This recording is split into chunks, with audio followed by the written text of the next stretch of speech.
എല്ലാവർക്കും പ്രൊമോ റിവ്യൂയിലേക്ക് സ്വാഗതം. ഈ റിവ്യൂ ഇഷ്ടപ്പെടുവാണെങ്കിൽ ഒന്ന് ലൈക്ക് ചെയ്തും സബ്സ്ക്രൈബ് ചെയ്തും സപ്പോർട്ട് ചെയ്യണേ. അപ്പോൾ നന്ദു ആകെ ആശയക്കുഴപ്പത്തിലായിരുന്നു. അനിയുടെ അടുത്തേക്ക് പോകണോ വേണ്ടയോ എന്നൊക്കെ ഓർത്ത്. ഏതായാലും നന്ദു പോകില്ല കേട്ടോ. കാരണം ദേവയാനി പോലും വീട്ടിലുണ്ട്. പോയി കഴിഞ്ഞാൽ വലിയ പ്രശ്നമായാലോ എന്നോർത്ത് നന്ദു പോകുന്നില്ല. അത് കഴിഞ്ഞ് ദേവയാനി എല്ലാവരോടും ഇരുന്ന് സംസാരിക്കുന്നതാണ് കാണിക്കുന്നത്. ദേവയാനി പറയുന്നുണ്ട് നന്ദുവിന് നല്ല രീതിയിൽ ഫൈറ്റൊക്കെ അറിയാവുന്നതുകൊണ്ട് ഇന്നത്തെ കാലത്ത് എല്ലാ പെൺകുട്ടികളും അതൊക്കെ പഠിച്ചു വെക്കണം, അതാ നല്ലത്. ആണുങ്ങൾ മാത്രം അതൊന്നും പഠിച്ചാൽ പോരാ എന്നൊക്കെ ദേവയാനി പറയുന്നുണ്ട്. അന്നേരം നയന പറയും അവൾക്ക് അതൊക്കെ അറിയാവുന്നത് കൊണ്ട് ട്രെയിനിങ് ക്യാമ്പിൽ അവളായിരിക്കും ഒന്നാമത് എന്നൊക്കെ നയനയും പറയുന്നുണ്ട്. ഏതായാലും നയനയെ പോലെ ഈ കാര്യങ്ങളെല്ലാം മനസ്സിൽ വെച്ചുകൊണ്ട് നടക്കുന്നില്ല ആദർശ എല്ലാവരോടും പറയുന്നുണ്ട്. ആദർശ പറയുവാണ് അമ്മ കുറച്ച് കാലമായിട്ട് നമ്മുടെ എല്ലാവരുടെയും കണ്ണ് പൂട്ടിക്കൊണ്ട് നമ്മളെ തെറ്റിദ്ധരിപ്പിക്കുമായിരുന്നു എന്ന് പറഞ്ഞ ഈ കാര്യങ്ങൾ പറയുന്നുണ്ട്.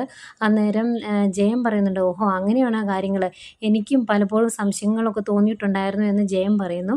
അജയം പറയുന്നുണ്ട് അത് കൊള്ളാലോ, വീടിനകത്ത് രണ്ടുപേരും കീരിയും പാമ്പും, പുറത്തിറങ്ങിയ അമ്മായിമ്മയും മരുമോളും, അത് കൊള്ളാലോ എന്ന് അജയനും പറയുന്നുണ്ട്.